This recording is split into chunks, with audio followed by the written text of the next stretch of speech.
Saya share screen nih.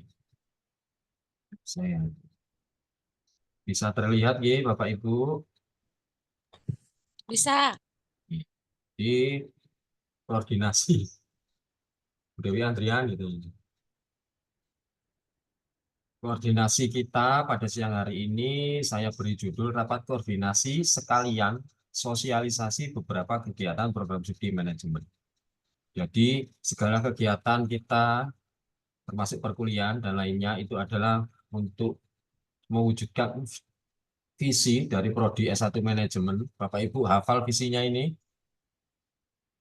Buatan nggih. Jadi saya ingatkan kembali karena ini visi misi itu tidak untuk dihafalkan tetapi untuk diimplementasikan. Jadi visi prodi manajemen S1 manajemen ini adalah menjadi program studi manajemen yang unggul dan inovatif dalam pengembangan digital entrepreneurship serta manajemen bisnis yang berorientasi pada ekonomi kreatif berdasarkan nilai-nilai Islam untuk kesejahteraan masyarakat pada tahun 2038 di tingkat ASEAN. Visi ini sudah. Assalamualaikum. Waalaikumsalam. Obed, monggo. Visi ini sudah merupakan penurunan dari visi yang dibuat oleh universitas. Dan ini sudah melewati beberapa proses sehingga bisa didok, bisa diputuskan untuk menjadi visi dari program S1 manajemen. Dalam pewujudan visi tersebut, ada beberapa misi yang selama ini memang sudah pernah kita laksanakan. Yang pertama adalah pastinya menyelenggarakan pendidikan pengajaran, penelitian, pengabdian masyarakat, serta kerjasama, dan juga tata kelola, serta meningkatkan pembinaan dan juga pengembangan bagi mahasiswa prodi manajemen di bidang digital entrepreneurship serta manajemen bisnis. Sekali lagi berdasarkan nilai-nilai Islam sesuai dengan visi misi yang kita ambil, yang kita turun dari universitas. Dari universitas ke fakultas, lalu ke program studi. Ini insya Allah sudah menyesuaikan, sudah sesuai. Dan ini juga kita sudah sampaikan pada akreditasi yang terakhir tahun 2023 lalu. Nah, untuk mewujudkan visi misi ini, salah satunya adalah pada pendidikan dan pengajaran, terutama perkuliahan.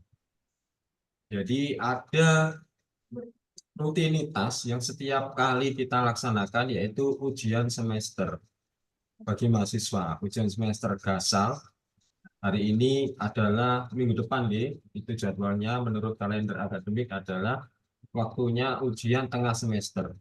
Jadi ada beberapa hal yang menjadi rutinitas baru nantinya pada saat pelaksanaan ujian tengah semester dan juga ujian akhir semester yang kita mulai di tahun akademik 2024-2025 ini. Hal ini berdasarkan edaran dari universitas, dalam hal ini Direktorat Akademik, dan juga sudah dirapatkan secara internal oleh fakultas bersama dengan para UJM dan GJM yang itu merumuskan berbagai beberapa prosedur ya yang bisa kita laksanakan atau kita patuhi untuk dapat melaksanakan ujian tengah semester atau ujian akhir semester yang harusnya dilaksanakan mulai semester ini.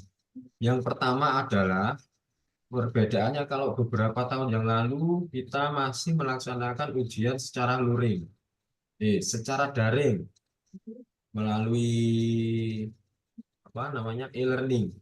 Jadi setelah masa pandemi sampai semester kemarin beberapa semuanya melaksanakan ujian itu secara daring melalui e-learning atau penugasan melalui pengiriman melalui Google Form dan lain sebagainya.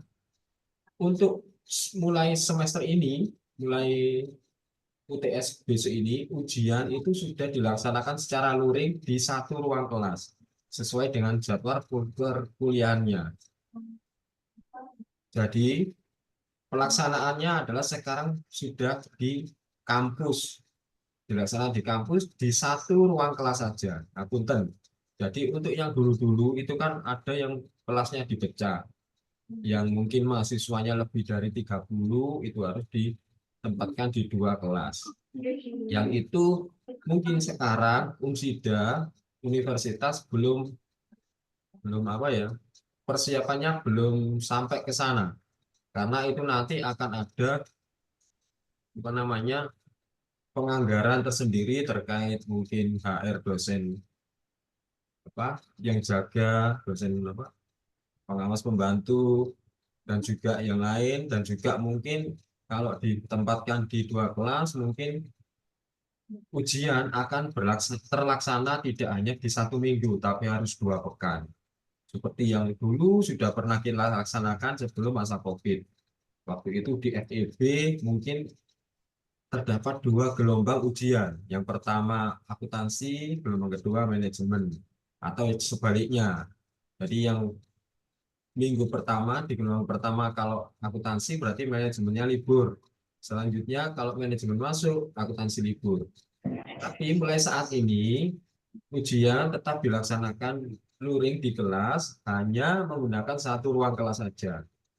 Insya Allah nanti tim dari DPAL sudah berkoordinasi dengan para OB untuk mengatur tempat duduknya agar disesuaikan dengan kebutuhan pada saat ujian. Jadi tetap tetap mungkin 40 orang atau 45 orang itu tetap, tapi nanti akan ditata sedemikian rupa agak renggang sehingga ada perbedaan seperti di perkuliahan biasa. Namun ada satu hal yang mungkin bisa kita garis bawahi adalah pada saat kita sekarang ini kan menggunakan kurikulum OBE.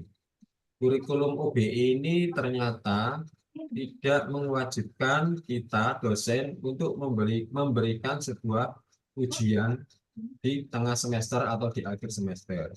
Jadi yang poin 1 ini untuk mata kuliah yang berorientasi objek masih diperbolehkan tidak melaksanakan ujian, atau yang boleh tidak melaksanakan ujian itu mereka Bapak Ibu dosen yang memberi bentuk penugasan berupa objek. Jadi itu nanti tidak perlu atau boleh tidak melaksanakan ujian di kelas. Yang kedua adalah universitas untuk saat ini masih tidak melayani penggandaan soal. Kemarin itu disampaikan bahwa penyampaian soal itu bisa ditampilkan di slide, ya, di proyektor di setiap kelas itu, tapi nanti dari fakultas terserah, boleh seperti itu, boleh tetap dengan cara fotokopi, tapi fotokopinya itu ngapunten tidak bisa direimburse atau dilakukan di kampus. Jadi masih mandiri terkait apa dananya bisa itu oleh masing-masing dosen, nanti monggo. Kalau di yang pun di fakultas itu boleh ditampilkan di slide, boleh juga didikte. Terserah nanti bagaimana prosesnya diserahkan kepada masing-masing dosen. Namun untuk keperluan kertas lembar jawab ujian sudah bisa disediakan, nanti Bapak Ibu bisa mengambil di ruang sekretaris bersama di sekber di masing-masing kampus. Untuk saat ini ternyata Direktorat Akademik juga tidak menyediakan presensi ujian. Jadi kalau dulu ya 4 tahun yang lalu, mungkin 4 sampai 5 tahun yang lalu, pada saat ujian itu ada lembar presensi tersendiri. Namun saat ini tidak. Bapak Ibu bisa langsung mengisikan presensi ujian itu pada menu di aplikasi My Unsida ya. Jadi presensi jurnal mengajar itu di minggu ke-8 berarti ya. Jadi mereka yang hadir ujian silakan diklik hadir, dan yang tidak hadir mungkin bisa ditulis, mungkin ada yang izin sebelum ujian atau memang nggak ada berita bisa dipilih A, abstain. Selanjutnya, ini adalah arahan dari fakultas untuk menghindari kebocoran soal ujian. Masing-masing dosen itu disarankan untuk membuat soal yang berbeda pada kelas yang bersifatnya paralel. Ini hanya untuk mencegah kebocoran soal ujian. Namun kembali lagi diserahkan kepada masing-masing dosen. Selama pelaksanaan ujian pun mahasiswa sekarang tidak diwajibkan memakai seragam. Waktu itu kan atasan putih, bawah hitam, ya. Mungkin beberapa juga ada yang mewajibkan menggunakan jas alma mater. Namun untuk saat ini mahasiswa tidak diwajibkan berseragam, namun mereka tetap wajib mengenakan pakaian yang sopan dan rapi. Artinya tidak mengenakan kaos ya, apalagi yang untuk yang laki-laki, serta memakai sepatu, bukan sepatu sandal. Yang kanan pakai sepatu, yang kiri pakai sandal, nggak boleh. Harus dua-duanya pakai sepatu. Oke? Jadi tetap nggak boleh itu Pak Obed. Oke. Selama pelaksanaan ujian tidak mewajibkan pakai seragam, tapi harus tetap memakai pakaian yang sopan. Gampangannya pakai kemeja gitu ya untuk yang laki-laki dan memakai sepatu. Sama seperti kuliah biasa. Lalu pada saat pelaksanaan ujian, alat komunikasi, HP, gadget, dan lain sebagainya itu dimasukkan dalam tas dan tasnya diletakkan di depan kelas. Ya. Untuk ujiannya boleh bersifat open book, open note, atau close book, itu nanti disampaikan, dikembalikan kepada masing-masing dosen untuk sifat pengerjaannya. Namun tetap kalau memang bersifat open book atau open catatan, mahasiswa diperbolehkan membawa buku catatannya masing-masing, tidak boleh pinjam meminjam. Adapun kebijakan terkait sifat ujian itu diserahkan ke masing-masing dosen. Itu nih. Yang penting dia nggak bawa HP. Kalaupun nanti ada mata kuliah yang ngitung-ngitung, misalkan pada manajemen keuangan atau pada ekonometrika, statistik bisnis, mungkin dosen boleh memberlakukan apa namanya teman-teman menggunakan alat hitung kalkulator saja, jangan HP. Jadi mungkin masih bisa diperbolehkan menggunakan alat hitung berupa kalkulator. Tapi untuk handphone sudah tidak boleh. Jadi handphone sudah harus masuk di dalam tas dan tas ditaruh di depan kelas. Yang dibawa teman-teman pada saat mengerjakan adalah hanya alat tulis dan juga mungkin buku catatan apabila itu ujiannya yang bersifat open book atau open note. Selanjutnya yang terakhir, ini adalah dosen diharapkan segera melakukan koreksi dan input nilai melalui aplikasi MyUmsida. Selambatnya sama ya, mungkin 2 minggu setelah pelaksanaan ujian. Karena ini nanti untuk menghindari teman-teman mahasiswa yang tanya sudah ujian kok nggak keluar-keluar nilainya, mungkin ada. Karena ini nggak daring ya, jadi mungkin ada yang kesingsal atau bagaimana, jadi biar cepat ada koreksi. Jadi dosen diharapkan segera melakukan koreksi dan input nilai. Karena ini juga nanti akan menyesuaikan atau berpengaruh pada HR koreksi yang akan diberikan oleh Direktorat Akademik agar mereka juga bisa segera merekap. Begitu mengenai ujian semester yang ada sedikit atau beberapa perubahan dibandingkan yang sebelumnya. Sebelum masuk ke apa namanya berikutnya, materi berikutnya atau diskusi berikutnya, monggo Bapak Ibu kalau memang ada yang ditanyakan mengenai pelaksanaan ujian semester ini merupakan turunan dari edaran yang diberikan oleh universitas dan fakultas. Jadi fakultas beberapa hari yang lalu, minggu lalu itu sudah rapat antara Kaprodi, Tekprodi, dan juga tim ujian DJM untuk menentukan ini. Monggo Bapak Ibu, barangkali ada Ye, yang ditanyakan. Nggih, Bu saya Feni. mau tanya Pak Rizal. Saya mau tanya Pak Rizal. Nggih. Assalamualaikum warahmatullahi wabarakatuh. Waalaikumsalam warahmatullahi wabarakatuh. Mbak, itu kalau soal UAS, kan kalau dari yang diumumkan dalam edaran kemarin, disuruh ditunjukkan di LCD, nggih, di Iya, kelas masing-masing. Nah, jawaban mahasiswa boleh enggak kalau diupload di e-learning? Kita tetap ngasih soal di kelas, tapi jawabannya dikirim di e-learning. Boleh enggak ya? Itu aja Pak pertanyaan saya. Terima Oke. kasih. Terima kasih Bu Vera. Tetapi, nggih, tetap dilaksanakan di kelas tapi dikirim di e-learning.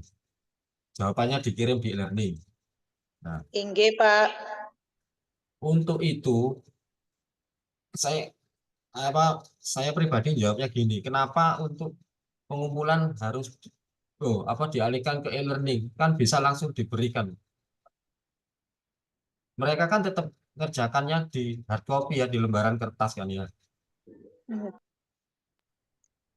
Eh, jadi kan tidak menyediakan lembaran sebenarnya kan enak ya Pak.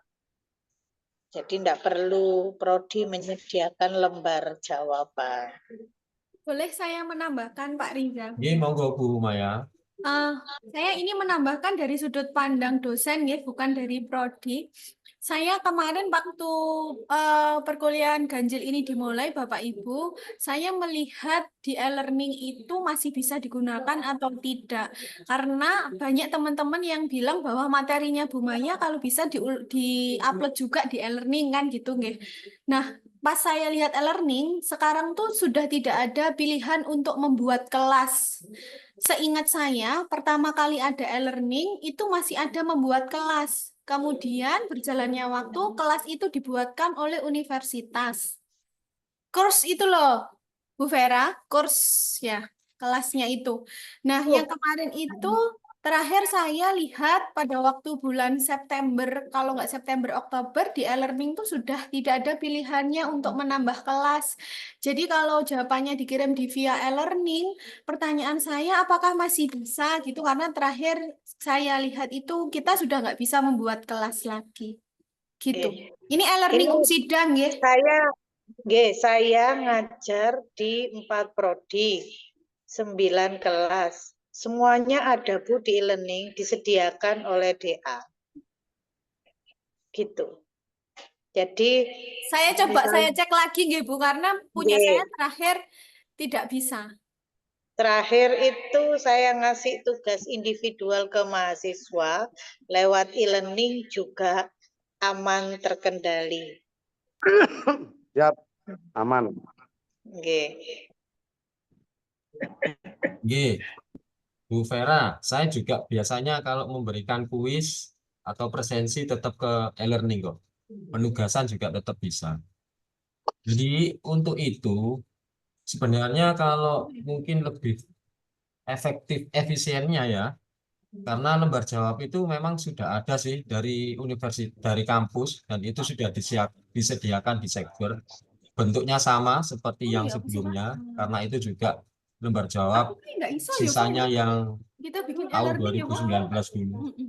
Jadi itu masih bisa dipakai. Iya. Kalau memang Ini enggak, aku pengumpulannya itu ngecek ya, harus Pak ya. di e-learning, berarti kan Loh, mahasiswa ini itu setelah tambahan. mengerjakan di scanner gitu ya.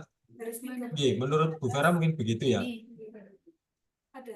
Oh, ada. Pak, Baru ditambahkan. tadi ada mahasiswa sejak ngomong Oh PA tuh. iya.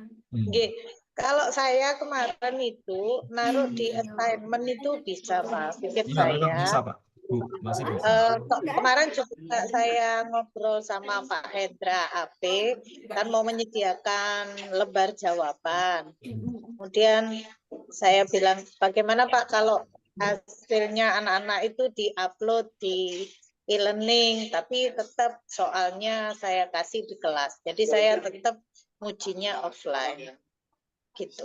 Dan Bapak tidak ada masalah sih. Terus MM kebetulan kan Pak Yani lagi di sebelah saya gitu. Itu MM lebih rumit lagi itu karena hibrid gitu. Jadi kita juga memanfaatkan e-learning untuk itu. Nah, untuk di prodi manajemen bagaimana saya mengikuti saja. Oke. Jadi untuk itu menurut kami tetap kalau memang ujiannya karena enggak bukan objek ya Bu ya. Jadi tetap ada ujian. Ujiannya bisa dilaksanakan secara luring di kelas sesuai dengan arahan apa namanya dari universitas juga. Namun untuk pengumpulannya ya mungkin monggo kalau memang dikehendaki hard copy-nya dikumpulkan. Kalau saya itu hard copy-nya juga hard copy-nya dikumpulkan, teman-teman nggak usah submit di e-learning. Karena soalnya juga nanti akan saya berikan di kelas.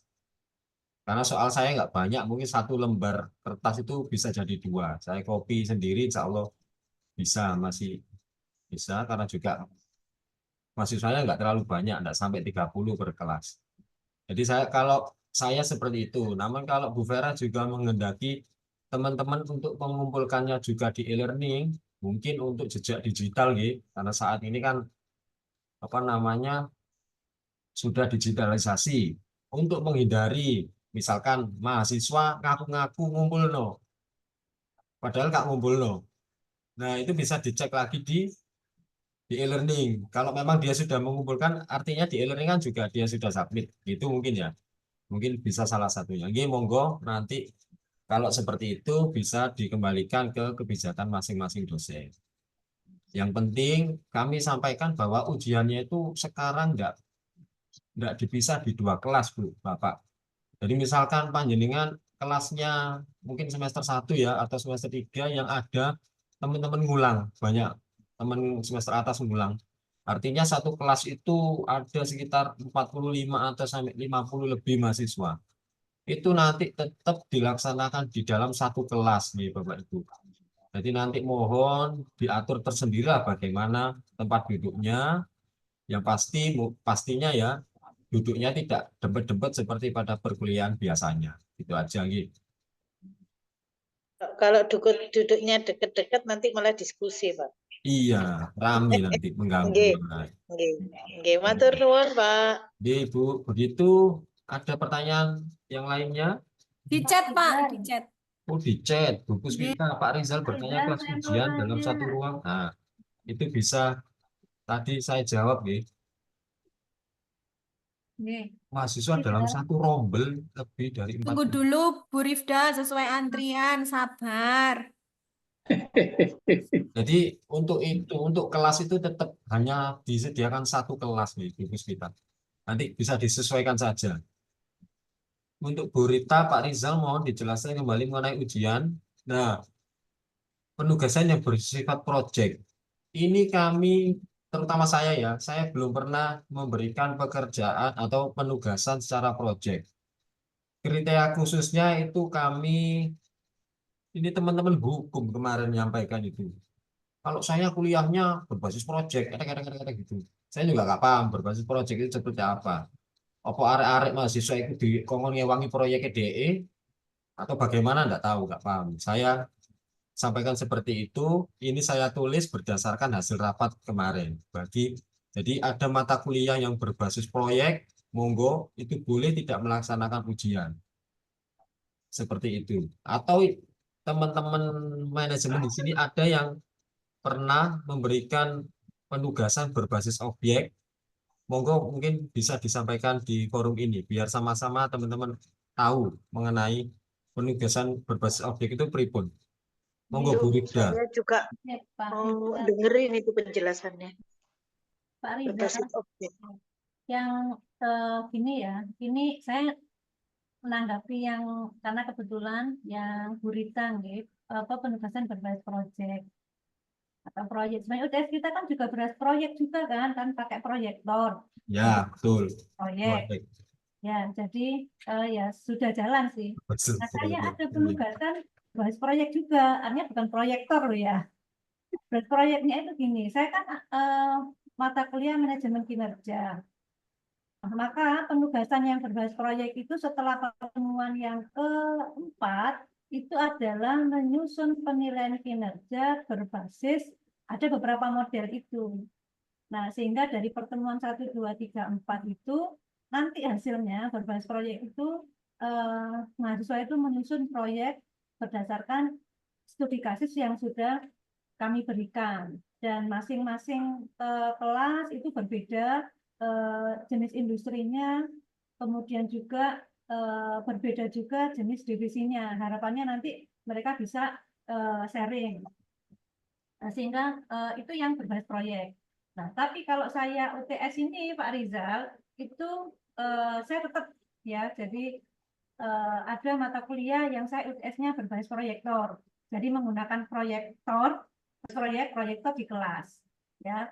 Nah, pertanyaan saya yang tadi disampaikan itu kan gini, kelas yang jumlah mahasiswanya banyak, yang istilahnya buku kita itu rombel. Nah, kemarin kayak sekolah Paudasmen ya, ada rombel, rombongan belajar.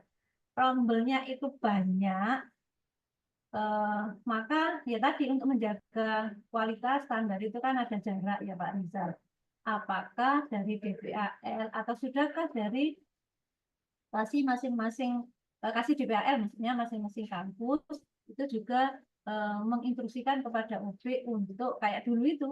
Jadi setting ruangan itu ya paling nggak katakanlah satu kelas itu 40 ya pokoknya ditotoi Kak koyok kuliah biasa ya agak sedikit loh apa menjaga jarak karena kita sebagai dosen pada saat UTS kan juga posisi kita tidak butuh tempat yang apa luas ya kita hanya duduk untuk mengawasi jadi kita sebagai pengawas besok itu mungkin itu Pak Rizal jadi ya pertanyaan sama himbauan jadi kalau bisa mungkin OB yang di kampus 3 di apa ya diminta untuk ini menatanya itu apa standar ujian mungkin itu terima kasih. Oke, itu terima kasih Bu Rifda penjelasannya tentang penugasan berbasis proyek tadi ya. Jadi berbasis proyektor karena nge-share-nya dengan proyektor. Mungkin. Jadi untuk yang penataan kelas kemarin itu fakultas Pak Wadek juga sudah menyampaikan bahwa nanti akan disampaikan kepada tim DPAL dan DPAL akan meneruskan ke masing-masing OB di setiap penugasan di lantai ya. Jadi nanti akan ada setting apa jadi tempat duduk itu setiap pagi dan sore sama seperti setiap hari tapi untuk settingnya agak direnggangkan jadi maksimal mungkin itu tadi 40 jadi kalau kebetulan ada kelas yang lebih dari 40 nanti teman-teman akan dibantu untuk menambahkan kursinya jadi agak ditaruh di depan jadi mungkin setara dengan pintu, nanti agak maju ke depan untuk tambahannya. Kalau di kampus 3 ini rata-rata kalau diisi 40 itu masih cukup lah. Karena kalau di kampus 1 mungkin ada beberapa kelas yang kecil gitu. Jadi mungkin bisa maksimal nggak lebih dari 25. Tapi kalau Kelas saya ada yang 58 Pak Rizal. Nah, untuk yang 58 ini kemarin tidak disampaikan di forum rapat. 58 itu kalau dibagi 2 bagus ya, tapi masalahnya nggak ada tempatnya, Bu. Nanti monggo disepakati bagaimana Bu Maya kira-kira untuk yang lebih dari 50. Kalau masih dibuat gantian 50, boleh nggak Pak Rizal? nggih, monggo Bu. Kalau kelas besar kayak 50 lebih itu kelas saya juga ada. Kalau pelaksanaannya gantian gitu boleh nggak? Di kelas yang sama Kalau supaya nggak gantian, pelan. ya Kan bisa jaraknya misalnya SKS-nya kan 3 SKS, berarti kan waktunya ya, kan sama seperti jadwal kuliah kan 2,5 jam. panjang. Iya. Bolehkah untuk Monggo. dibagi 2 dulu? Monggo dibuat seperti itu. Itu salah satu saran yang ya sangat inisiatif ya. Terima kasih Bu Dai Komala karena ujian pun Terima sebenarnya kasih. paling hanya 60 menit ya atau 75 menit lah. Ya, nggak lama. Iya. Jadi Iya. mungkin bisa Saya dibuat kalau seperti itu. tahan lama Pak paling kalau kita kayak 90 menit 1 jam wis keluar anak. Saya 90 Iya. Pak. Apalagi kalau 90 menitnya itu plus injury time dan Bapak tambahan waktu Berapa? Bola Berapa kali. jam Bu Rifda keluarnya? Wah, saya nggak berani jauh nih Pak Ubed yang tanya ini. Nanti Kacau. kalau tahu jam berapa keluarnya malah dijemput gitu. Jadi untuk itu tadi ya, Terima kasih, terima Pak kasih Rizal. Bu Dewi Komala sarannya. Jadi untuk Sama-sama, teman-teman yang terima nanti kasih. ada kelas yang lebih dari 50 boleh dipakai sistem seperti itu. Jadi 60 menit atau mungkin ditentukan ya, separuhnya bisa masuk lebih dulu, separuhnya menunggu di luar atau prepon. Nanti beberapa satu periode gelombang lagi baru selanjutnya. Jadi tetap tidak mengganggu mungkin mata kuliah yang selanjutnya karena sesuai dengan jadwal perkuliahan seperti biasanya. Oke, seperti itu. Ada lagi mengenai pelaksanaan ujian? Sampun ya. Nanti yang butuh lembar jawab ujian sama amplop ujian bisa ambil di masing-masing sekber. Tim sekber juga sudah diminta tolong untuk membagi di tiap-tiap amplopnya. Terima kasih. Oke, matur nuwun. Sama kok seperti yang sebelumnya, cuma nggak ada presensi gitu. Oke. Pak Rizal, saya Hmm. mau bertanya Monggo. lagi, boleh Mbak Boleh, boleh. nambah tako? Itu kan di Mayum Sida itu di Siado itu satu mata kuliah cuman satu. Biasanya kan kalau dulu misalnya saya ngajar mata kuliah manajemen kompensasi 4 kelas ada 4, Ya, biasanya kan gitu ya. ya, Ini saya lihat di Mayung Sida itu cuma 1. betul. Nah, berarti kita boleh ya mengganti soal injury time pada saat di kelas ya. Boleh. Di sini tidak ada orang direktorat akademik ya? Nggak ada kan ya? Nah, kemarin itu saya juga Soalnya upaya di gitu. itu Semester yang cuman lalu, satu soal Pak, sementara 4 kelas soalnya Pak. iya. Kolak podo kabeh, waduh berjamaah Pak. Untuk soal silakan nanti dibuat di Word sendiri aja, nggak ngambil yang dari apa di GJ di apa Siado itu, karena kalau saya lihat juga sepertinya belum divalidasi. Yang divalidasi itu hanya RPS. Kalau saya lihat ya, saya sudah lama, sudah 2 minggu lebih nggak buka Siado. Karena perwalian juga, Bapak Ibu, perwalian mulai beberapa hari yang lalu sudah dibuka ya di Siado. Jadi mungkin Bu Vera, kalau kelas paralel mungkin nanti soalnya itu disesuaikan saja dengan yang di dokumen panjenengan masing-masing dosen, dibuat di Word aja, nanti bisa bagaimana mungkin dikembalikan ke dosen masing-masing. Karena kalau melihat di yang RPS itu ternyata satu kelas paralel sekarang tetap hanya satu yang diupload ya, pilihan uploadnya itu. Meskipun di situ kan ada tanggal sama jadwalnya. Harusnya beda kelas itu kan ya beda tanggal, tapi itu kan hanya satu. Jadi ada ketidaksinkronan, kemunduran dari sistem DA. Jadi itu biar menjadi PR-nya DA. Untuk yang kita laksanakan ujian sekarang menyesuaikan dengan masing-masing dosen. Dihimbau untuk kelas paralel bisa dibedakan untuk soalnya, tapi nanti terserah masing-masing dosen. Begitu, nggih. Matur nuwun Pak. Nggih, Nggih, matur sama-sama Ibu. nuwun. Selanjutnya mengenai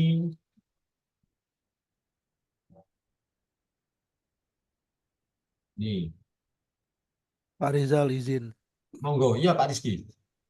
Pak, Ini. saya sudah mencoba untuk validasi soal sejak Iya. Senin kemarin. Iya. Cuman Siadonya ini setelah saya saya validasi 1, lalu Siadonya ini nggak bisa diakses. Dan sampai sekarang pun saya nyoba lagi, tulisannya ini nggak bisa. Ya ini Pak, the site can't be reached, artinya nggak bisa diakses. Iya. Nggak bisa diakses ya. Nggih. Ya nggak apa-apa Pak Rizky. Yang penting jenengan sudah melaksanakan kewajibannya. Perkara sistem itu bukan ranah kita. Wah, seneng aku jawabannya.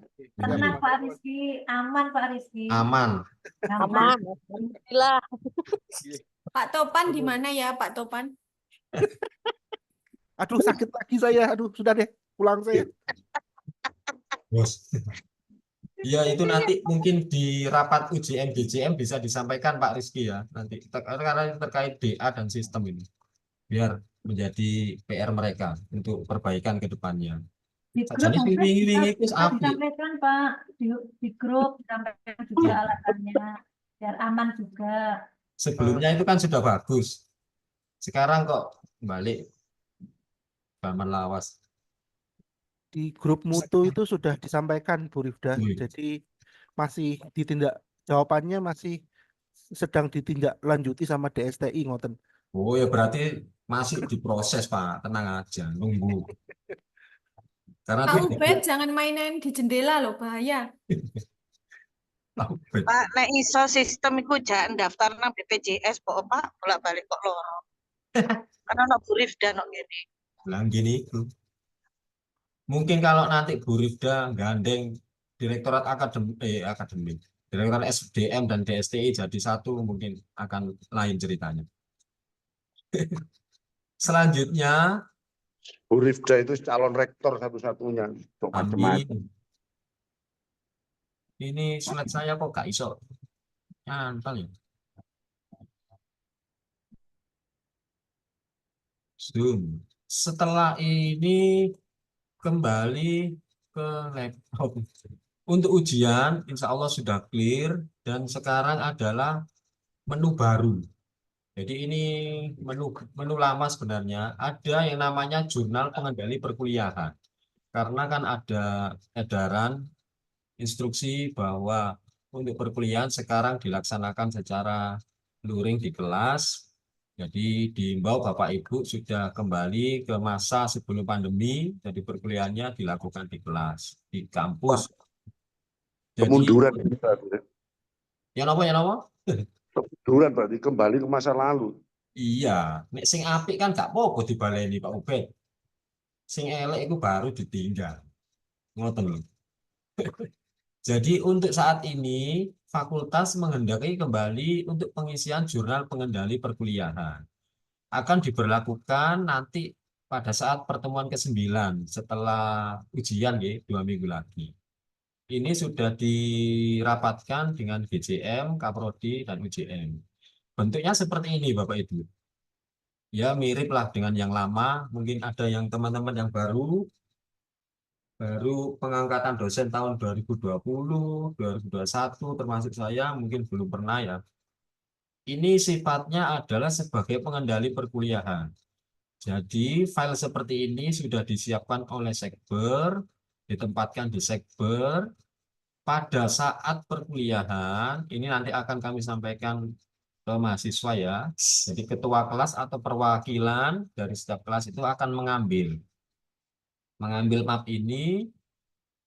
Setelah proses perkuliahan, ketua kelas atau wakilnya itu akan menuliskan pada pertemuan ke berapa, 9 atau berapa itu ya, sampai akhir, tanggal, mulai jam, selesainya, materi yang disampaikan, jumlah mahasiswa yang hadir, dan yang pasti adalah para dosen dan para mahasiswa, perwakilan mahasiswa, ketua kelasnya mungkin.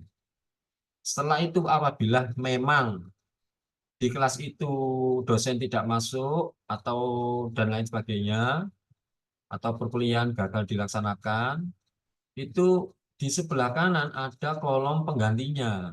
Nanti diganti di tanggal berapa gitu.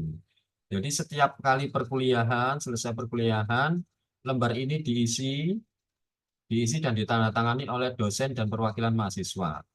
Selanjutnya nanti berkas ini, file ini akan dikembalikan di Sekber. Nanti akan disimpan di Sekber. Dulu sekali pada saat sebelum COVID, hal ini sudah pernah dilaksanakan. Jadi untuk saat ini, insya Allah tidak sulit untuk melaksanakan rutinitas atau budaya ini kembali. Bisa dilaksanakan mulai nanti pertemuan ke-9 setelah ujian. Nanti sampai ke depan seperti ini selanjutnya. Insya Allah di fakultas lain juga ada beberapa yang sudah melaksanakan jurnal pengendali kuliah ini sejak beberapa minggu yang lalu. Ada yang perlu ditanyakan Bapak Ibu mengenai jurnal pengendali perkuliahan?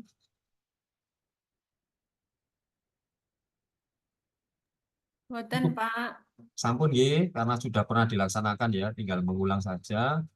Selanjutnya adalah ini Bapak Ibu, proses pembimbingan tugas akhir. Jadi beberapa minggu yang lalu kami itu sebenarnya sudah memberikan kuota pembimbingan dosen dengan sebagian itu. Lalu teman-teman mahasiswa yang semester 5 saat ini di angkatan 2022 ya, saat ini mereka semester 5 itu sudah memilih masing-masing dosen pembimbing.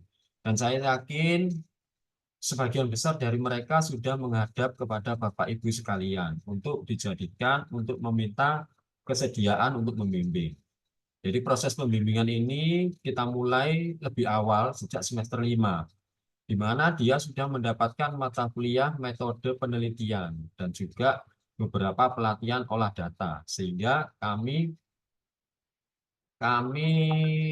merasa bahwa mereka ini memang sudah mulai siap atau sudah siap untuk dapat menyusun sebuah proposal tugas akhir untuk nanti dilanjutkan sampai semester selanjutnya. Jadi mungkin Bapak Ibu sekarang sudah menandatangani dan mungkin ada beberapa yang memang sudah proses menyusun latar belakang dan lain sebagainya. Terdapat beberapa update perubahan pada pedoman penulisan akhir. Pedoman ini bisa diunduh di link ini. Ini webnya ada di web manajemen Umsida. Ada beberapa nanti mungkin digarisbawahi, bisa dicek sendiri. Ya, betul. Bisa berdasarkan sapu jagat. Ini perubahannya adalah mengikuti proses yang ada di sapu jagat. Selanjutnya penentuan jumlah variabel. Ini biar tidak bias atau biar tidak banyak informasi yang masuk. Jadi kita sampaikan kalau penelitian di manajemen kebanyakan kan masih kuantitatif. Kami sampaikan bahwa standarisasi minimal dalam penelitian tersebut terdapat 4 variabel yang diteliti, yang digunakan. Entah itu ada 3 variabel X, 1 variabel Y, atau 2 variabel X, 2 variabel Y, atau 2 variabel X dan 1 variabel Y dan 1 variabel Z, monggo. Jadi minimal ada 4 variabel yang diteliti dalam penelitian teman-teman dalam melaksanakan tugas akhir tersebut. Namun, karena beberapa, kalau saya pernah uji skripsi, tugas akhir, seminar hasil, itu ternyata ada beberapa penelitian mahasiswa di program studi manajemen ini yang mengambil dengan metode kualitatif. Nah,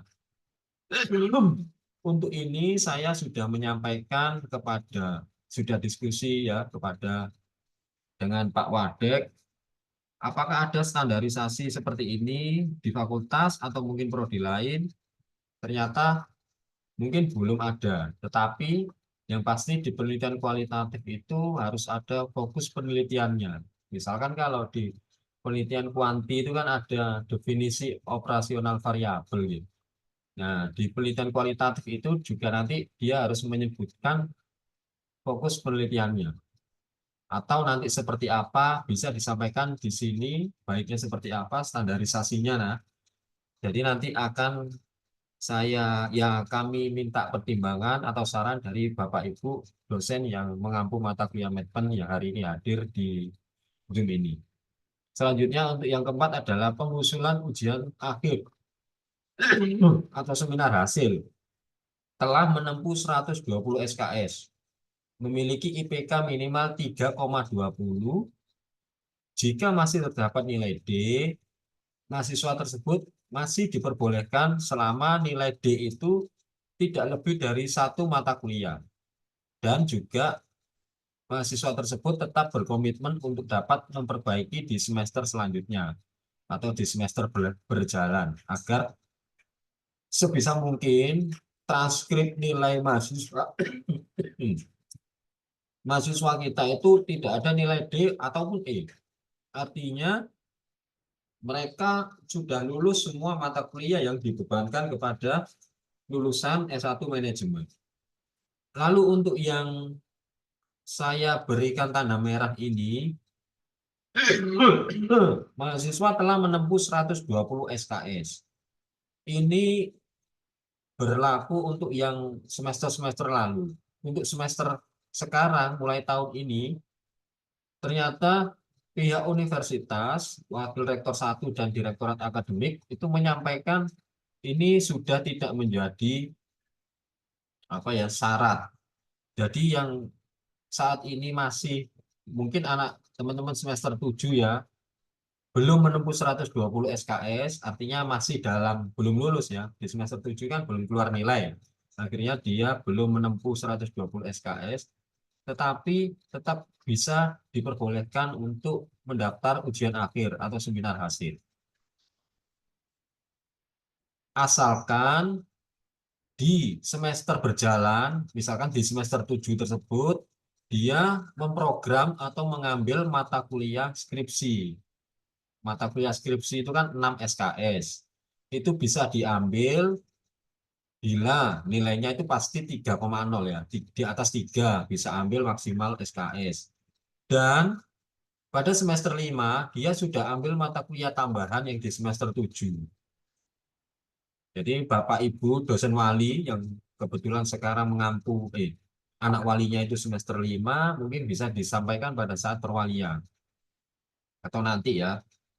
Jadi bisa mengambil semester 7 kalau mungkin itu IPK-nya nutut dan jadwalnya tidak bentrok, bisa dimaksimalkan mengambil mata kuliah di semester 7 agar nanti pada semester 7 dia bisa mengambil semua mata kuliah yang dibebankan di semester 7 plus mata kuliah skripsi.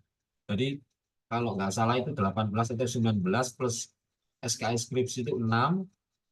Jadi bisa diambil semuanya, artinya pada saat itu juga, pada semester itu juga dia bisa mengambil atau mendaftarkan ujian akhir dan nilai bisa keluar di semester itu juga. Tapi kalau tidak mengambil, tidak memprogram, nilai tersebut keluarnya akan tetap di semester 8 karena mengambil program skripsinya itu baru di semester 8. Untuk proses pembimbingan tugas akhir ini bisa dimulai sekarang sejak saat ini ya, karena teman-teman juga sudah menghadap Bapak Ibu, mungkin ada yang sudah fix judulnya atau bagaimana, itu bisa melakukan proses pembimbingan. Dan jangan lupa untuk yang angkatan 2020 ke atas sampai sekarang ini sudah full semuanya melalui Sapu Jagat. Jadi riwayat pembimbingan, memberikan nilai pada saat ujian proposal ataupun ujian akhir itu langsung bisa diakses di menu Sapu Jagat masing-masing dosen. Di situ juga akan nampak ngumpul siapa saja yang saat ini masih dalam proses pembimbingan, entah itu sudah mencapai ujian proposal atau sudah ujian proposal tapi belum ujian akhir, itu bisa terlihat dari menu Sapu Jagat masing-masing dosen. Untuk proses pembimbingan tugas akhir, mungkin ada yang disampaikan. Khususnya bagi Bapak Ibu yang sudah pernah membimbing untuk tugas akhir kualitatif, ya Bapak Ibu. Mungkin bisa sharing di sini atau ada beberapa hal yang harus disepakati tentang penelitian kualitatif. Pak Yani. Hadir Bu, ini dosennya. masih OTW kampus 1 Bu, di warung. Nggih, Pak. Bu Rita mungkin ada saran mengenai penelitian kualitatif. Oke, Bu, matur nuwun. Nggih, sami-sami. Ngapunten. Suara saya terdengar jelas nggih? Jelas. Oke. Untuk penelitian kualitatif, biasanya saya tidak murni untuk melakukan wawancara kan, karena anak-anak masih belum memahami proses triangulasi dan lain sebagainya. Jadi biasanya saya menggunakan framework yang menggunakan FGD dan lain sebagainya. Itu akan memudahkan mereka untuk menyusun sebuah tema skripsi. Nah, ini yang mau disepakati mungkin template-nya ya Pak. Seingat saya dulu, pada saat saya tahun berapa gitu sama siapa namanya? Pak Wadek dulu sebelum waktunya Pak Wisnu itu sampai itu bikin template buat yang kualitatif. Ada di buku panduan. Ngapunten kalau saya salah. Apa bisa Panduannya manajemen atau MM, Bu? Itu sama Bu, Insya Allah sama itu. Dua-duanya sama karena anak saya pun misal kalau di S1 tuh untuk pendekatan kualitatifnya karena biasanya framework saya. Anak-anak sudah ada frameworknya dari riset terdahulu, saya gabungkan metodenya, kemudian disajikan seperti itu. Tapi template-nya yang sekarang itu kan banyak merujuk ke kuantitatif, sehingga eh, dulu template-nya kan mengacu pakai format yang lama Bu ya, bukan paper nggih. Kalau sekarang kan merujuk ke paper. Iya, iya Bu, Itu, semua itu di wajib panduan artikel. terakhir, Bu. Di panduan yang terakhir untuk angkatan 2018-19 itu. Di panduannya ada yang untuk kuanti dan kuali. Waktu wadeknya Pak Didik yang nyusun. Secara garis besar sih sama sih Bu. Penyusunan paper, kalau saya mengikuti format penyusunan paper di tiap-tiap jurnal. Kayak saya ada yang kemarin tuh saya gabung SLR itu sama bibliometrik ya penyusunannya sama seperti Bu, kurang lebih sama. Cuman mendefinisikan 4 variabel ini kalau di kualitatif agak sedikit perlu karena apa ya perlu ditegaskan bersama-sama karena kalau definisi variabel itu tidak ada di kualitatif, tetapi merujuk dari dasar teori apa yang digunakan untuk memecahkan tujuan penelitiannya itu, Bu. Nggih, Bu Rita, itu memang salah satu kadang kan kalau kita tidak tahu standarisasinya bagaimana, dan jujur saya pun kan nggak pernah kualitatif ya. Kadang ada yang saya dengar bahwa, oh penelitian kok variabel mek sitok, oh sampelnya sitok, kayak gitu. Maksud saya kalau memang ada hal yang bisa disepakati di sini, khususnya untuk kemajuan mahasiswa dan mahasiswi kita semua di prodi manajemen kan alangkah baiknya. Kalau memang ada panduannya, maaf Bu Dekom dan Bu Rita, apakah bisa kami memperolehnya? Karena kalau waktunya Pak Didik kayaknya saya belum ngantor itu, Pak Rizal. Kalau Bu Dekom ada, mungkin bisa di-share ke saya atau Pak Rizal atau Bu Rita yang masih punya. Di lemarinya Prodi kan ada dulu, Bu. Panduan-panduan udah jadi satu di situ.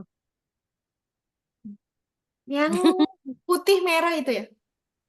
Ya lupa saya. Pokoknya di buku, di lemarinya Prodi itu panduan-panduan dari Softfile-nya enggak ada, Bu? softwarenya yang punya fakultas, Bu. Iya, dulu kami Nyusun kan menyerahkan ke fakultas ya, Bu Dekom. Iya, yang nyusun kan fakultas. Seingat saya ada itu, Bu. Cuma nanti mungkin disesuaikan dengan format yang dari P3I itu ya, yang itu. Tinggal dibedakan saja yang kuantitatif sama kualitatif. Iya, Oke, nggak apa-apa. Monggo kalau jenengan mau diskusi. Tapi so far sih kalau saya pengujian yang kualitatif itu saya tidak menyarankan untuk melakukan wawancara yang tidak ada dasar frameworknya. Jadi random gitu. Karena nanti anak-anak jangan-jangan mewawancarai ya yang tidak berkompeten untuk menjawab itu, Bu. Tapi kalau sudah ada frameworknya kan jelas siapa yang mau ditanyakan, siapa yang triangulasinya juga jelas. Monggo. baik, Bu Rita, terima kasih. Mungkin PR-nya kita nggih Pak Rizal, karena tadi kalau sekilas menurut saya pun jarang yang kualitatif, anak-anak banyak yang kuantitatif ya, tapi kan kita harus melengkapi panduan itu lebih baik lagi Pak Rizal. Izin Bu Mai, menambahkan Bu Mai. Monggo Pak Yani. Oke. Ya betulan Bu Mai di angkatan 2020 bimbingan saya itu ada 3 yang kualitatif ya. Karena eh, mereka suka kualitatif begitu ya. Jadi oke nggak masalah. Jadi kalau benar tadi yang sampaikan Bapak Ibu semuanya begitu. Jadi panduan ini penting gitu ya. Jadi karena ada perbedaan antara kuali dengan kuanti, termasuk persyaratan penentuan informannya kalau kualitatif, nah itu penting begitu. Tapi kalau jumlah variabel kalau di kualitatif itu kan tidak bisa ditentukan seperti kuantitatif begitu kalau jumlah variabelnya. Mungkin seperti itu, Bu Mai. Terima kasih. Terima kasih Pak Yani. Mungkin Bapak Ibu yang lain ingin memberikan masukan, saran, atau mungkin bahkan sarannya wis nggak usah disusun gua waktu.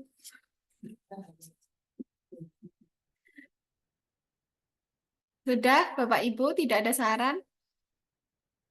Yang lain? Pak Rizal mungkin bisa dilanjut, Pak, kalau memang tidak ada saran yang lainnya. Nanti keburu asar waktunya cek log. Punten, saya mau bertanya satu aja Pak Rizal. Ini berita monggo. Kalau di kuantitatif, saya dengan menggunakan metode yang tidak menggunakan hipotesis, itu tidak menggunakan variabel, Pak. Semisal kalau di operation itu banyak, Pak, metode-metodenya. Saya agak bingung mengkategorikan 4 kuantitatif itu karena saya sudah sedikit mulai meninggalkan yang hipotesis, Pak. Karena bagi saya yang lebih laku di jurnal itu malah yang di luar yang hipotesis itu, Pak. Nah, itu yang saya agak bingung. Mengkategorikan 4 variabel itu walaupun perhitungannya juga kuantitatif. Kalau di operation itu kan banyak, Pak. Mohon sedikit justifikasinya, Pak, supaya nanti tidak balik lagi mahasiswanya. Pripun, Bu Maya? Aduh, langsung ngeluh saya, Pak. Ini loh, gambarannya saya gini. Nggih. Kalau judul yang seperti itu misalnya itu tetap pengaruh ya Bu ya? Boten, Pak. Tidak Bukan ada ya? pengaruh. Biasanya untuk menganalisis pengembangan produk atau kayak yang menggunakan Python itu saya terkait korelasi itu tidak menggunakan variabel. Jadi memprediksi peramalan penjualan atau persediaan atau logistik itu tidak menggunakan variabel, Pak.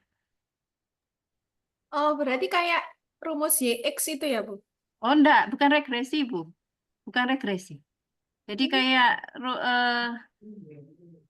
ya ya menggunakan Python itu loh, Bu. KNN apa itu, Bu. Banyak itu kalau di tempat saya. Pakai Rumah kualitas rumah kan bisa. kualitas itu operation, Bu. Dan Nah, iya kan itu kan pernah juga kan waktu itu ya Bu ya kita uji. Aduh, Bu, saya baru dengar ini loh, Bu. Jadi frame-nya itu supaya mahasiswa enggak melulu saya maksudnya saya seperti itu, tidak melulu bahwa riset itu harus hipotesis, tapi banyak framework di luar sana yang perlu dipelajari sama anak-anak. Dulu Jadi skripsi saya juga tanpa hipotesis. justifikasinya monggo saya nyuwun sekali supaya mahasiswa gak balik dan bertanya ke saya, ini yang dimaksud variabel apa, Bu? Gitu kan saya bingung. Mekaten. Nggih. Misalnya, Bu Rita, contoh judulnya bisa aja apa? Biar saya punya contohnya satu aja.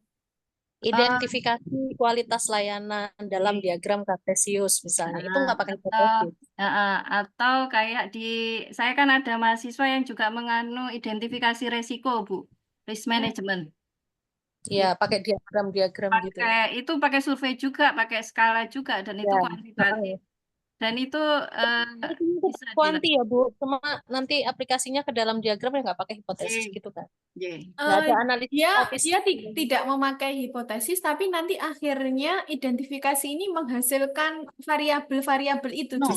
No. Bukan variabel. Bukan variabel. Rekomendasi, tepatnya. Iya. Entah itu prioritas, entah itu rekomendasi. Mengarahnya ke strategi akhirnya. Ya, tergantung tujuannya. Gini aja Pak Rizal, ini kan memang kayaknya bukan ranah kita. Ranah kita harusnya. Harusnya saya sama Pak Rizal bisa mengakomodasi, maksudnya menampung ini dulu, Bu, karena untuk menjawabnya kan kami pun juga masih kurang paham gitu Pak Rizal. Ilmunya kayaknya lebih banyak Bu Rita kan gitu. Ya. Tapi nanti kami usahakan, memang kan tujuannya diskusi ini tuh selain untuk menyampaikan beberapa hal baru dari prodi kepada dosen, tapi salah satunya juga ingin menampung beberapa pendapat para dosen untuk menjadikan prodi manajemen lebih maju lagi. Ngoten nggih Pak Rizal? Baik, ini nanti insya Allah akan menjadi agenda. Jadi selanjutnya. Jadi nanti akan ada agenda terkait beberapa dosen metode penelitian. Ini akan dikumpulkan untuk membahas ini agar nanti bisa yang menjudge itu bukan kaprodi atau sekprodinya, tapi prodi atau dosen-dosen yang memang punya kapasitas di situ. Dan nantinya akan menjadi sebuah standarisasi yang akan ditentukan pada prodi manajemen ini. Terima kasih, ini nanti akan menjadi agenda selanjutnya yang akan kita kumpulkan untuk dosen-dosen Medpen terutama. Selanjutnya ada pertanyaan mengenai tugas TA ini, tugas akhir. Urgensinya ada di sini juga Bapak Ibu. Ini ternyata untuk saat ini itu mulai tahun kemarin ini, di tahun 2024 mahasiswa yang lebih dari 14 semester atau 7 tahun itu tidak bisa renim. Jadi pasti langsung terbaca drop out oleh PD Dikti. Kalau dulu teman-teman yang sudah DO 7 tahun itu bisa melakukan renim, bisa mendaftar PMB ke PMB, mendaftar baru di PMB, namun mata kuliahnya masih bisa dikonversi. Jadi tidak perlu kuliah lagi, tapi hanya melanjutkan tugas akhirnya sampai selesai. Namun mulai tahun ini, tahun kemarin ini, sudah tidak bisa. Jadi kebijakan itu tidak dari prodi, fakultas, atau universitas, tapi memang dari kementerian. Jadi Bapak Ibu yang mungkin sekarang masih ada tanggungan mahasiswa bimbingan di tahun 2018, angkatan 2018, hari ini, saat ini adalah tahun terakhir mereka. Jadi mungkin bisa dibantu teman-teman untuk lebih intens dihubungi. Tapi meskipun kadang itu ada yang menyampaikan, terus tak hubungi gak dijawab WA, di telepon gak diangkat. Jadi monggo tetap tidak apa ya namanya, karena ini kan pelayanan sebenarnya ya. Mereka itu juga awalnya sudah memiliki kita karena, tapi mungkin di tengah perjalanan mereka ada yang menghambat sehingga proses penyelesaian tugas akhirnya itu terkendala, akhirnya tidak lanjut. Mungkin saat ini kalau ada peringatan notifikasi dari Bapak Ibu dosen pembimbingnya, mungkin mereka bisa tergugah, bermotivasi untuk kembali ke kampus, melaksanakan kewajibannya, dan bisa lulus di waktu yang kurang dari 1 tahun ini. Jadi mereka ini nanti saat ini masuk di semester 13 dan di 1 Maret nanti itu masuk di semester 14. Mereka akan terbaca DO pada saat masuk di bulan Agustus atau masuk ke bulan tanggal 1 September. Jadi kami mohon Pak Bapak Ibu, Rizal, belum nggih, tentu September loh Pak. Kemarin itu iya, bahkan Juni aja sudah di-close Bapak Ibu. Jadi untuk kalau PIN-nya ya Bu ya. iya, jadi mungkin sampai sekarang sih belum ada informasi bulan apa Bapak Ibu, tapi mungkin bisa digertaknya lebih awal gitu. Kalau misalnya nih infonya dari Prodi nanti kami update nih Bapak Ibu untuk deadline-nya itu kapan, mungkin bisa dimajukan 2 bulan gitu lebih lebih awal. Kemudian jika Bapak Ibu merasa bimbingannya tersebut sudah melakukan pembimbingan yang angkatan 2018, mohon untuk diingatkan transkrip nilainya sudah sampai berapa SKS. Oke, kalau misalnya belum sampai 142 atau minim 140, mohon Bapak Ibu berkenan untuk mengarahkannya menemui saya atau Pak Rizal. Apalagi yang nilai D atau E-nya misalnya sudah Ya, malah lebih dari Zoom. Kenapa? 142 gitu nggih. WA. Tapi ada nilai D atau E-nya, nggih, monggo Bapak Ibu bisa arahkan ke kami untuk kami bantu transkrip nilainya itu dibetulkan, dipetani lagi satu persatu. Atau yang lebih memungkinkan, jika memungkinkan Bapak Ibu bisa metani, nggih, enggak apa-apa Bapak Ibu. Tapi kalau Bapak Ibu tidak banyak waktu, boleh diarahkan ke saya atau Pak Rizal. Monggo Pak Rizal lanjut. Nggih. Terima kasih Bu Maya. Jadi seperti itu nggih untuk proses pembimbingan tugas akhir. Ini hal-hal lain tentang TA juga persyaratan ujian proposal, ujian akhir merupakan lampiran yang terbaru. Nanti dicek di ini ya, di pedoman ini nggih, bisa di-download. Cek plagiasi, jangan lupa Bapak Ibu. Sekarang sudah tidak menggunakan Turnitin nggih. Jadi universitas melalui unit Direktorat Perpustakaan P3I itu sudah menggunakan alat baru namanya itu Strike plagiarisme. Dan di situ teman-teman mengaksesnya sama dengan cara mengirim email ke perpustakaan. Jadi Bapak Ibu, teman-teman yang akan maju ujian proposal dan juga yang akan maju ujian akhir seminar hasil terlebih dahulu diarahkan untuk cek plagiasi di perpustakaan. Nanti perpustakaan akan melakukan proses unplug dengan standar yang telah ditentukan oleh universitas. Jadi Bapak Ibu silakan dicek. Beberapa mahasiswa itu ada yang ya mungkin tidak banyak ya, sekian hanya beberapa orang. Itu karena proses plagiasinya sudah bolak-balik, akhirnya dia merasa visi kita edit aja titik, insya Allah gak karuan. Nah, itu mungkin bisa nanti dicek ya, Bapak Ibu dibantu. Kita mungkin boleh saja curiga ya, tapi nanti minta tolong saja ke dia untuk melampirkan atau membukakan filenya yang dikirim dari perpustakaan. Itu aja nanti bisa dicek. Karena kalau beberapa mahasiswa itu menghadap kita dengan membawakan hard copy-nya langsung yang tidak di print. Kalau memang ada mungkin ketidaksesuaian bisa diminta file yang dibuka atau di-download langsung dari perpustakaan, itu nanti bisa dicek. Dan juga ini ya, oh ya, yang ketiga ini juga sebelum teman-teman itu submit ke jurnal itu juga harusnya diplagiasi dulu. Nanti bisa menyebabkan kredibilitas dari luaran publikasi kita itu nanti ya. Jadi artikel yang sudah dipublish itu akan sudah terstandarisasi untuk plagiasinya, similarity-nya sekian persen. Kalau nggak salah masih diberlakukan maksimal 20% untuk yang di Umsida ini.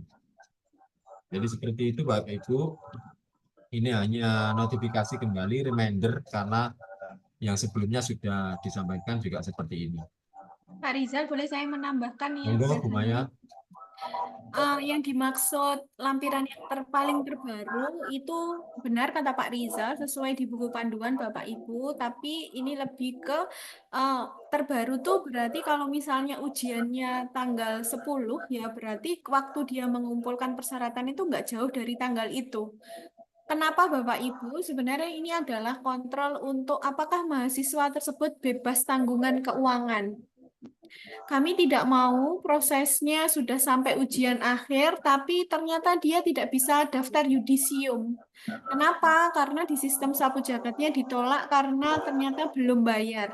Dulu saya ingat pernah dipeseni sama Pak Rektor kalau bimbing, kalaupun anaknya belum bayar, bimbing aja nggak apa-apa. Tapi itu dulu sekali. Nah, sekarang pada kenyataannya, tapi kan nggak enak kalau ada mahasiswa mendatangi kita, kemudian kita tanya, duit tanggungan keuangan atau enggak? Kan enggak mungkin seperti itu. Nah, ini kontrolnya dari seperti transkrip nilai. Jadi kalau mahasiswa yang masih punya tanggungan keuangan, dia tidak akan bisa melihat transkrip nilainya Bapak Ibu. Baik di sistem ataupun minta ke DA, nanti sistemnya akan menolak. Jadi sebenarnya lampiran terbaru ini jagani kalau misalnya mahasiswa tersebut ternyata masih punya tanggungan keuangan sehingga tidak memberikan harapan besar sudah ujian akhir tapi ternyata nggak bisa daftar yudisium. Begitu Bapak Ibu. Sampun Pak Rizal. Oke. Terima kasih. Untuk selanjutnya saya kira untuk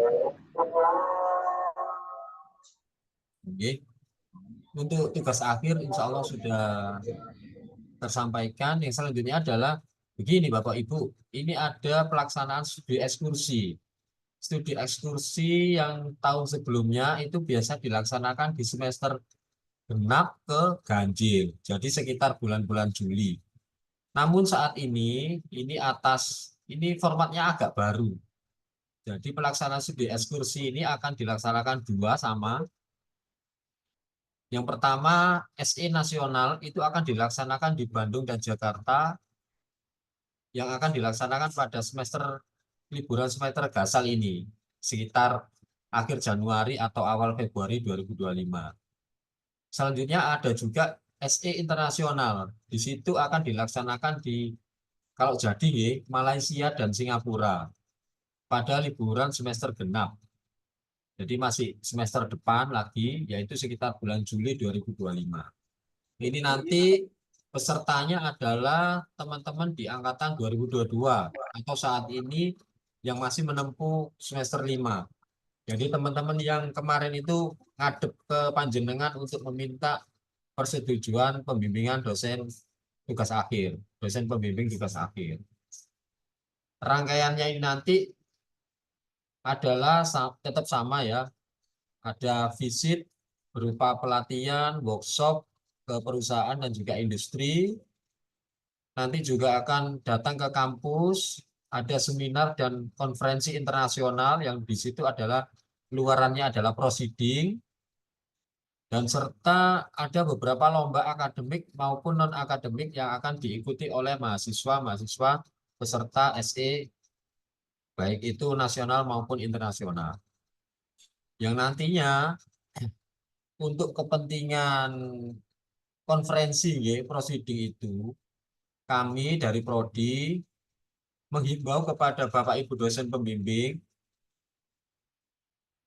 kalau bisa dan jika memang bisa itu mungkin teman-teman dosen Bapak Ibu dosen pembimbing itu bisa meloloskan setidaknya sekitar 25% dari mahasiswa bimbingannya untuk dapat mengikuti kegiatan konferensi tersebut.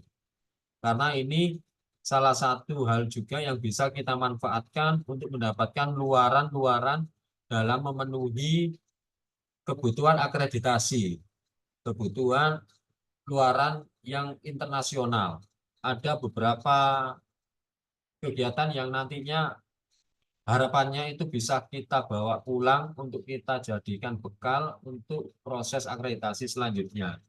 Antara lain keikutsertaan seminar, nanti juga ada dosen kita yang salah satu ya menjadi speaker dalam seminar tersebut, seminar internasional tersebut, dan juga paper dari teman-teman mahasiswa sebagai peserta yang itu akan dimuat atau dipublikasi pada proceeding internasional dan juga jurnal internasional, serta beberapa lomba akademik dan non-akademik yang itu sifatnya juga internasional. Jadi dalam pelaksanaan studi ekskursi ini kita nanti berusaha akan mendapatkan hasil sebanyak-banyaknya untuk dapat memenuhi kebutuhan pada saat proses akreditasi. Untuk itu kami mohon bantuannya Bapak Ibu, teman-teman yang baru ini semester 5 ini bisa lebih lebih diprioritaskan atau di awal ini sudah digembleng ya, untuk bisa proposalnya itu jadi dan bisa disemprokan, karena teman-teman itu sebenarnya saat ini juga sudah bisa mendaftarkan sempro jika memang proposalnya itu sudah selesai, sudah mendapatkan persetujuan dari dosen pembimbing, dan selanjutnya teman-teman untuk melanjutkan penelitian dan artikelnya itu bisa diikutkan dalam proceeding pada saat pelaksanaan studi ekskursi. Namun karena waktunya yang sangat mepet sekali, mungkin ada sekitar tidak lebih dari 2 bulan, mungkin hanya 1,5 bulan. Nah itu mohon Bapak Ibu bisa lebih bagaimana nih, memberi treatment khusus, mungkin teman-teman bisa termotivasi untuk dapat menyelesaikan papernya atau proposal tugas akhirnya itu lebih baik, lebih cepat. Dan juga nantinya pada saat pelaksanaan studi ekskursi ini akan kami wajibkan teman-teman mahasiswa peserta itu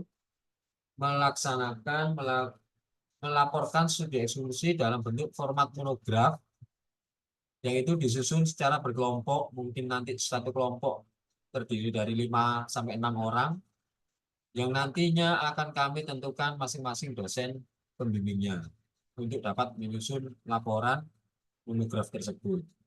Nah, nanti laporan monograf tersebut yang kiranya itu bisa diteruskan, bisa dilanjutkan, kita tingkatkan kualitasnya dengan mendaftarkan haki. Jadi dari laporan teman-teman itu nanti akan kita hakikan juga. tentunya dengan persetujuan atau dari sepengetahuan dosen pembimbing. Jadi nanti kualitasnya itu akan dicek lagi, yang memang kualitasnya bisa dilanjutkan untuk haki nanti akan dilanjutkan didaftarkan hakinya.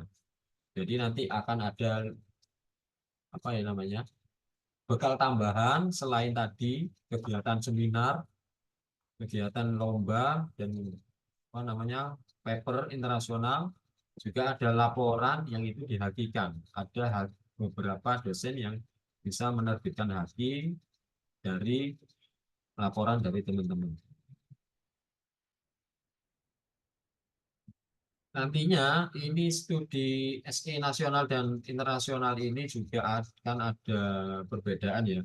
Karena sekarang ini apa namanya, temanya Unsida tahun ini itu adalah rasionalisasi Bapak Ibu. Jadi ada beberapa kanan kiri itu ada beberapa rasionalisasi terutama pada segi anggaran, pada sudut pandang anggaran. Jadi saat ini tidak banyak anggaran yang bisa dikeluarkan oleh kampus, terutama salah satunya adalah untuk studi ekskursi ini.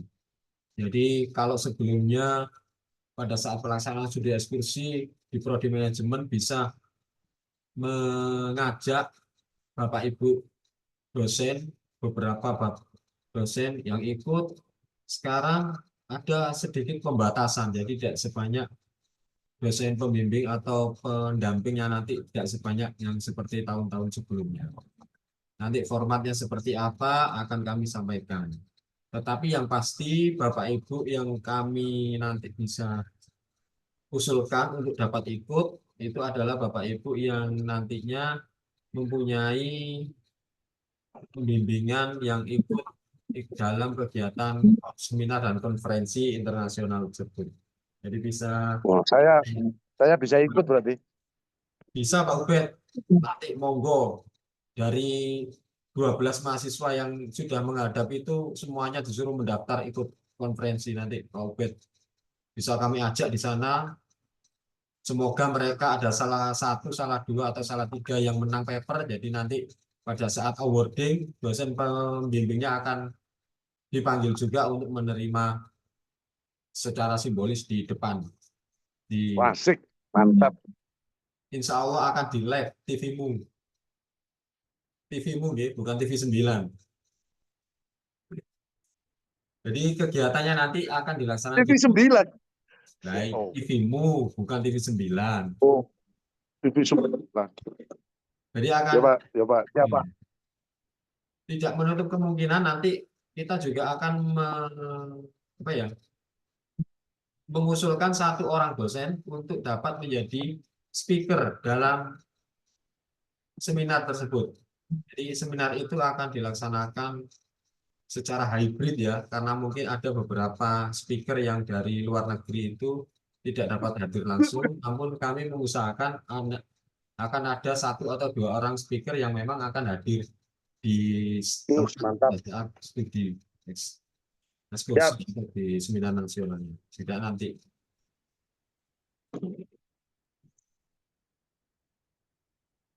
Begitu Bapak Ibu. Ada yang mau ditanyakan mengenai pelaksanaan studi ekskursi?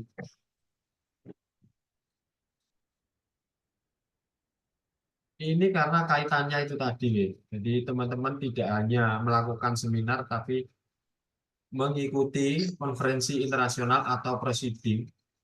Yang proceeding itu adalah merupakan hasil dari proposal yang sudah mungkin minggu ini sudah mulai disusun, dan itu atas bimbingan dari Bapak Ibu sekalian, mungkin nanti bisa diprioritaskan, dimotivasi teman-teman untuk ikut. Kalau memang bisa, nututi bisa mendaftarkan diri mengikuti konferensi internasional, proceeding internasional tersebut. Ada yang disampaikan Bapak Ibu mengenai SE? Jika memungkinkan ada timeline-nya Pak, kalau ada timeline dan bisa disosialisasikan, mungkin anak-anak akan mengerti target pengerjaannya. Apakah itu lomba maupun prosiding. Jadi, kalau yang pastinya belum tersusun, karena ini masih dalam proses ini kerjasama dengan kampus yang akan ditempati Bu, di Jakarta. Itu gambarannya kalau ya di UHAMKA, ya di UMJ. Jadi ini pada saat ini masih dalam tahap koordinasi dengan pihak teman kita sebagai pelaksananya nanti. Itu pun nanti yang ikut di kegiatan tidak hanya kita dan kampus yang kita tempati, tapi juga ada kampus-kampus lain yang kita ajak ikut.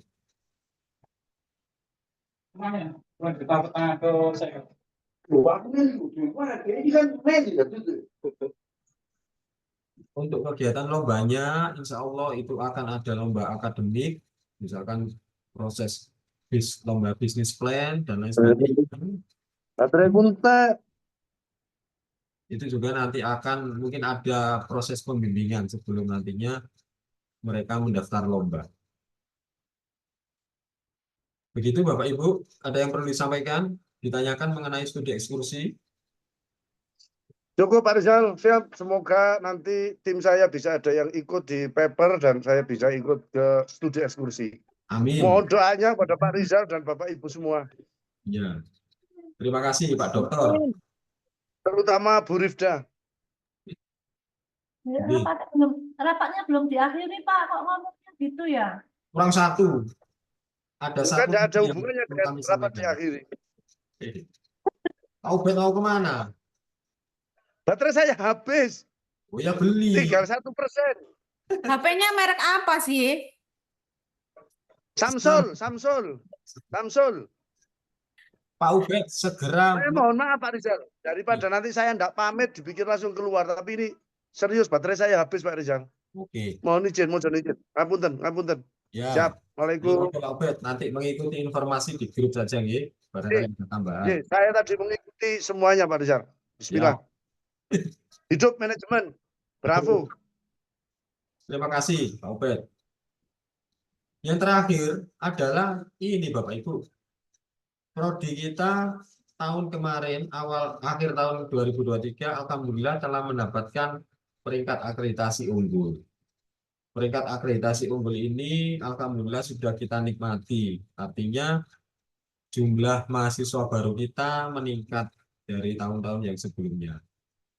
Insya Allah perbaikan-perbaikan akan tetap kita lakukan untuk dapat memajukan, meningkatkan kualitas dari program studi S1 Manajemen kita tercinta ini. Tetapi ada yang perlu kita sampaikan. Kalau dulu pada saat program akreditasi itu dilaksanakan oleh Ban PT, kalau sudah mendapatkan akreditasi, ya wis, silakan dinikmati selama 4 tahun atau 5 tahun ke depan. Tapi pada saat ini ternyata akreditasi kan di bawah Lamemba ya, lembaga akreditasi BUM.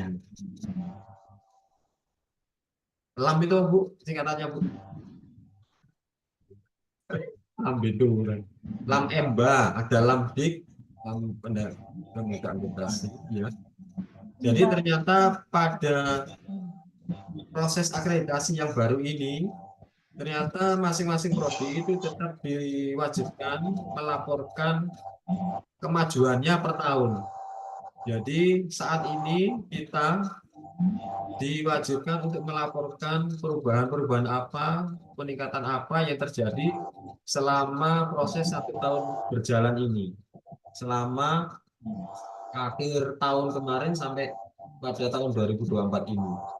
Jadi kita istilahnya itu menyusun LED yang bersifat surveillance. Jadi setiap tahun ini kita harus melaporkan berdasarkan pada hasil usulan-usulan atau catatan-catatan yang diberikan oleh asesor pada saat akreditasi kemarin. Jadi ini akan kita laporkan perbaikan-perbaikan mana yang sudah kita lakukan, baik itu pada tingkat SDM, pendidikan pengajaran, penelitian publikasi, abdimas, dan juga kegiatan-kegiatan mahasiswa lainnya. Ini akan kita laporkan. Untuk itu, Bapak Ibu, kami mohon kerjasamanya. Nanti ini mungkin kami dari Prodi akan ya seperti tahun lalu meminta data, meminta sertifikat, kegiatan, atau publikasi-publikasi terbaru yang baru diterbitkan oleh Bapak Ibu dalam kurun waktu November 2023 ya, akhir tahun 2023 sampai pada hari ini untuk kami laporkan sebagai laporan evaluasi diri surveillance akreditasi Prodi S1 manajemen yang kita tuju ini. Jadi Bapak Ibu nanti mohon kalau pada saat kami meminta data, monggo dengan kelapangan dadanya bisa memberikan data yang kami butuhkan tersebut nih.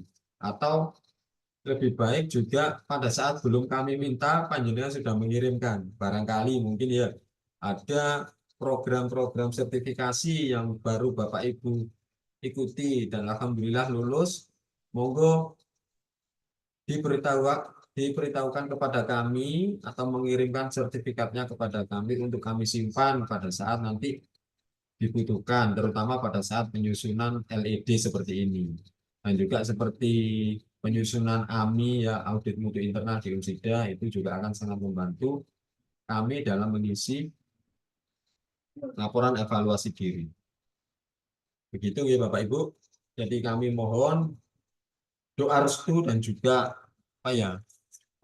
keluangan waktunya untuk dapat membantu kami di Prodi dan di UJM juga. UJM nanti karena tim-tim LED itu juga mungkin tidak jauh beda dengan tim yang penyusun LED pada saat proses akreditasi.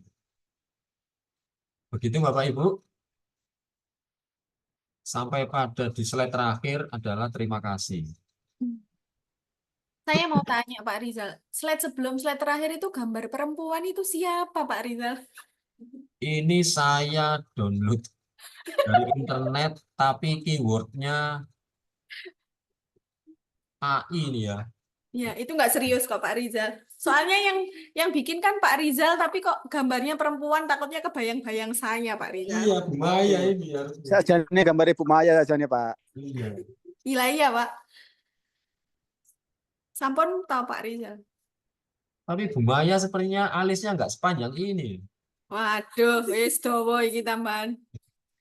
Alisnya panjang kayak Maya alphabet. itu apa ya mulai Ibu Maya Ibu ya? Sampun Bapak Ibu, ada pertanyaan lagi? Ada pertanyaan kah mengenai dari awal sampai akhir? Ini nanti akan saya share di Sampun paham semua Bu Maya, Pak Rizal. Alhamdulillah. Pak, tinggal mungkin di-share nanti videonya. Oh iya. Video mungkin bisa di-share di kami upload di YouTube dulu ya. Nanti linknya kami share. Mungkin bisa ditutup Pak Rizal, kita sholat asar kemudian cek log. Iya, betul sekali. Karena menurut surat edaran Salah Pak, 15.20 loh. Duluan BPSDM langsung delok jam. Ting teng. sesuai SK Rektor ya. Nggih. Jadi Bapak Ibu yang tadi pagi datang telat, jangan mengulang kesalahan. Jadi pulangnya nggak boleh telat, harus tepat waktu. Oke. Pun Pak, jaringan tutup Pak. Ya sudah ya. Bapak Ibu, mungkin kalau memang ada yang pertanyaan belum tersampaikan bisa ditanyakan di grup WA. Untuk itu kita apa perlu penguatan? Tidak perlu ya.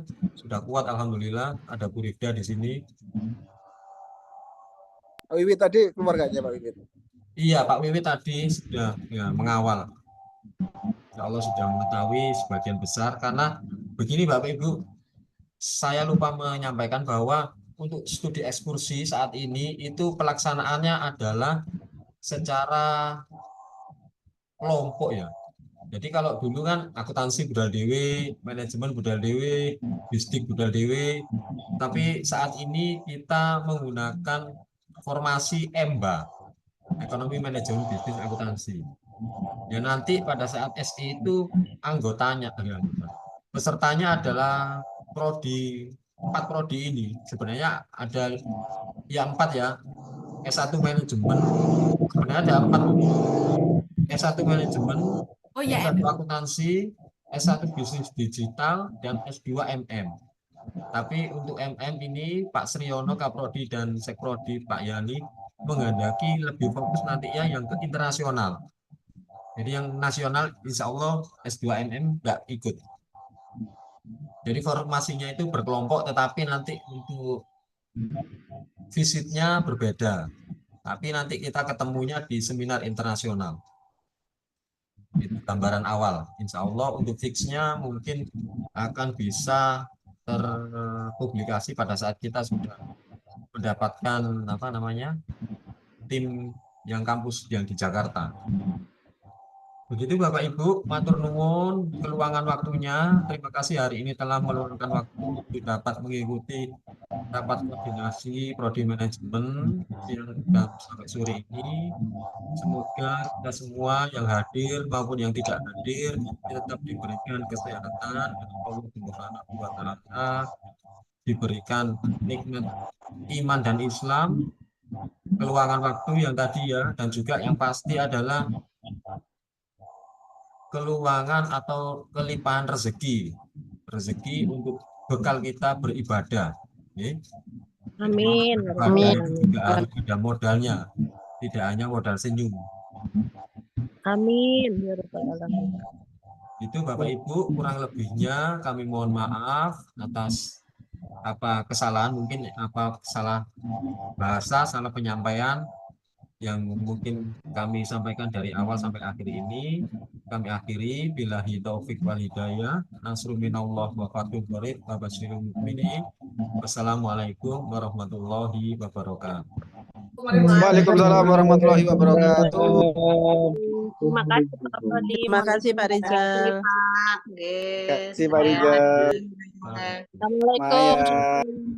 Bye. Waalaikumsalam warahmatullahi wabarakatuh. Ini tadi Pak Topan tuh nggak lihat ya. Pak Topan Astagfirullahaladzim. lagi mandori rumahnya. Oh, nah, padahal di komentar. Mosok. Oh, ya sorry. Bu Rifda sepertinya kangen dengan beliau. Saya ketemu di ruang dosen. Tuh. Pak Tovan sepertinya tadi mau masuk, tetapi dilihat ada Pak Rizky duluan, dia keluar lagi. Saya Diki sampai Kaprodi ini. Saya lu nggak ke kampus, Pak. Ye, terima kasih Bapak Ibu. Saya off kan ya. Matur nuwun. Assalamualaikum. Salam.